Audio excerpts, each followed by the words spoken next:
Yan, luto ako ng sabaw, okra, kalabasa, tapos alubate. Isubakan ako siya og isda na tuna.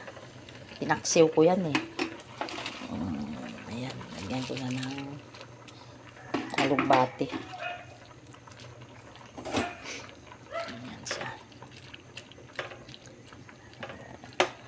Sabaw ng isda. Ayan.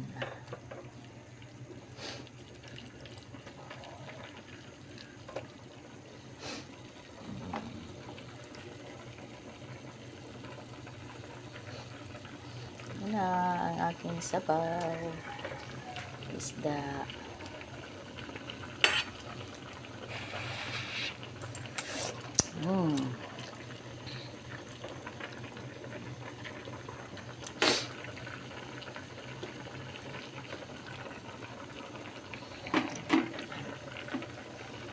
Ang aking isda ay ang aking isda. Isa pa. Ito na ang aking sabaw na isda. Yan.